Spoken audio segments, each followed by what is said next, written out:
जाते हैं। खाली लालू परिवार है वो परिवारवाद। रामविलास जी का चिराग परिवारवाद नहीं है, बीजेपी में परिवारवाद नहीं है। अमित शाह का बेटा क्या बन गया बिना योग्यता के?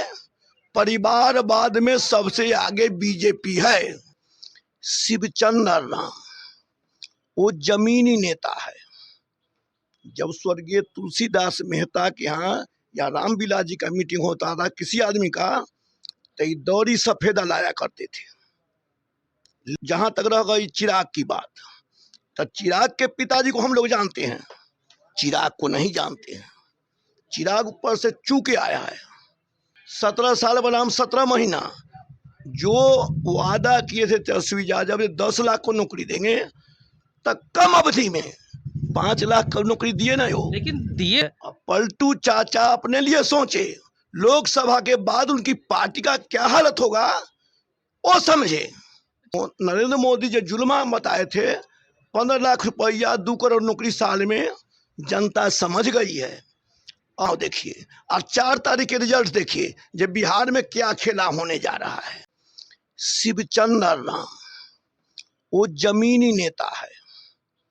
जब स्वर्गीय तुलसीदास मेहता के यहाँ या रामविलास जी का मीटिंग होता था किसी आदमी का, तो ये दौरी सफेदा लाया करते थे।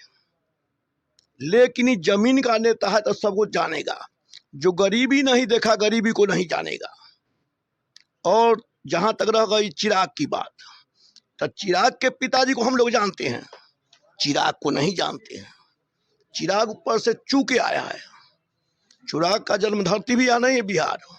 लेकिन जब जनता के मुद्दा की बात आती है तो वो जमीन जुड़ से जुड़े हो या न जुड़े हो, वो तो बस अपने सांसद से ये चाहती है कि वो बेहतर काम करे और देश के विकास के लिए करे। तो इस विषय में आखिर शिवचंद्र राम जी का क्या मैनिफेस्टो है, या फिर वो क्या उनके तरफ से आप क्या कहना चाहते हैं? शिवचंद्र राम यहाँ से जीते थे, राजापकर से MLA, बहुत सारे काम किए, मिडिल इसको अपग्रेड कर दिए, चल के देखिए रोड बना दिए।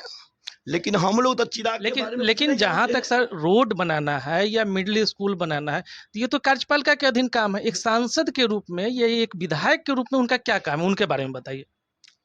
विधायक, हाँ जी, जैसे कि एक विधायक का काम या सांसद का काम तो मुख्य रूप से विधायिका का चलाना। हमारे यहाँ 3 तरह की बात होती है, एक कार्यपालिका होती है, एक विधायिका होती है, एक न्यायपालिका होती है। तो जो विधायक है या सांसद है, उनका काम तो मुख्य रूप से कानून बनाना है। और जो ये विकास के काम की जो बात की जाती है, चाहे वह स्कूल बनाना हो या सड़क बनाना है, वो तो कार्यपालिका के अधीन का काम है। तो उसको तो आप ये नहीं कह सकते हैं, उसको अपने मुद्दे के रूप में नहीं उछाल सकते हैं कि नहीं इस काम को विधायक ने किया। तो वो विधायक के रूप में उन्होंने क्या किया, ये बताइए। विधायक के रूप में जब कानून की बात होती है तब 5 साल सरकार में रहेंगे तब ना कानून बताएंगे। तो जो 7 महीना 8 महीना रहा, फिर मामला बदल गया, तो जो 5 साल तक के राज करेगा वो ना। जितना आप 7 महीना ही रहे, लेकिन उस 7 महीना की कार्यों को तो बता सकते हैं आप। ये तो ऐसा लग रहा है कि यहाँ पर बीजेपी हो या फिर आपकी ये आरजेडी, वो जब भी सत्ता में जब आती है तो वो नीतीश कुमार के साथ हो जाती है, तो उनके लिए वो अच्छे हो जाते हैं, जैसे ही हट जाते हैं वो खराब हो जाते हैं। तो आप जब साथ में थे तो उस समय के कार्यों को बताएं कि उन्होंने आपने क्या किया। एक कला संस्कृति मंत्री थे उस समय शिवचंद्र राम जी, बहुत ऐसा चाहे थे जो फील्ड बना दे लड़का को खेलने के लिए। यहाँ महनार में महोत्सव बना दिए थे, समझे ना। अभी अभी की बात लीजिए, 17 साल बनाम 17 महीना जो वादा किए थे तेजस्वी यादव, 10 लाख को नौकरी देंगे, तो कम अवधि में 5 लाख को नौकरी दिए ना हो। लेकिन दिए, लेकिन वो तो जेडीयू के साथ थे, तो जेडीयू अपने तरफ से लेगी। जो शिक्षा विभाग किसके पास था? यदि नीतीश जी के पास कोई विभाग है और उसमें वैकेंसी निकाल के वो बहाल किए तो उसको मैं मान लेता हूँ। जब विभाग है इसके पास, सारा विभाग, स्वास्थ्य विभाग, लेकिन ऐसा देखा गया है कि जब तक इनके शिक्षा मंत्री थे तब तक तो उनके जो ACS थे या फिर अन्य लोग थे उनके सामने इनके कुछ नहीं चल पा रहे थे। सुनिए सुनिए, बात सही आप कहे। ऐसा अपर मुख्य सचिव बैठा दिया था जो कुछ नहीं चल रहा था। क्यों?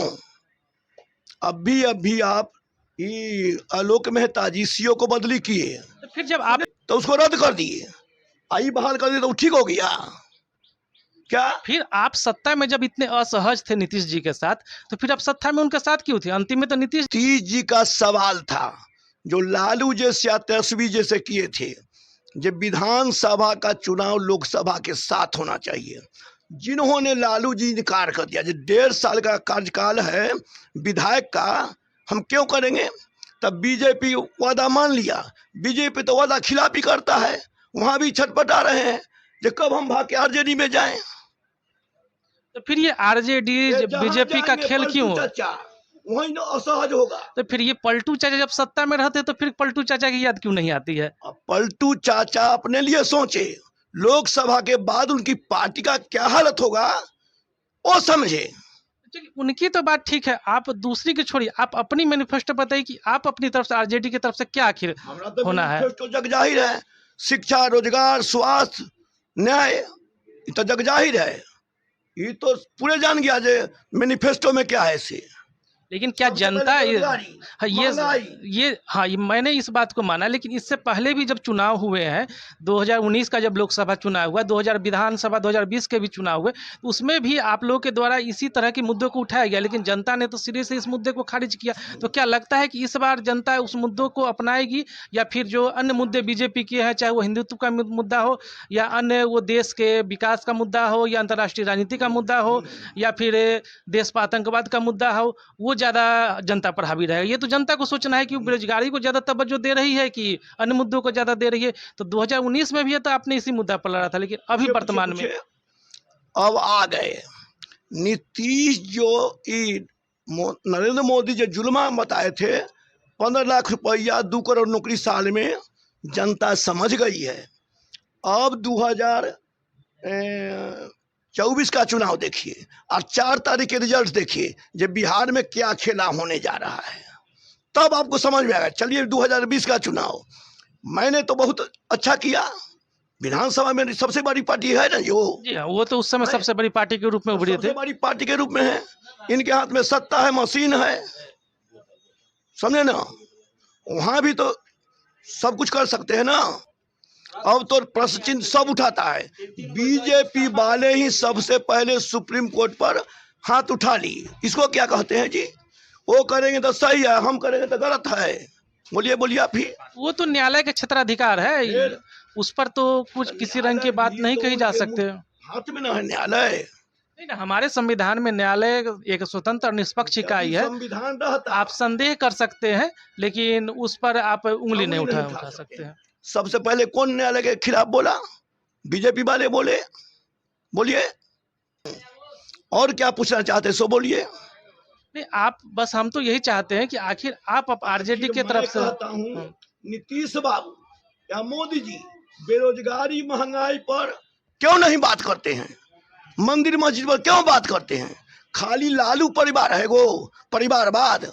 राम विलास जी का चिराग परिवारवाद नहीं है, बीजेपी में परिवारवाद नहीं है। अमित शाह का बेटा क्या बन गया बिना योग्यता के? परिवारवाद में सबसे आगे बीजेपी है। केवल लालू जी को इतना गाड़ी है, दीजिए, जेल में भेजना है भेजिए, यही ना आपके पास पावर है जी। इसके अलावा कोई पावर नहीं है। मेन तो खत्म होने जा रहा है। यदि मोदी जी आ जाएंगे तो आरक्षण सब चल रहा है कोठी कन्हा पर। पार्टी जो भेजा है हम लोग के माननीय तेजस्वी यादव, जिसको उम्मीदवार बना के भेजा है, हम लोग उनको तन मन धन से मदद कर रहे हैं और हम लोग आशा करते हैं कि वो भारी मतों से जीतेंगे।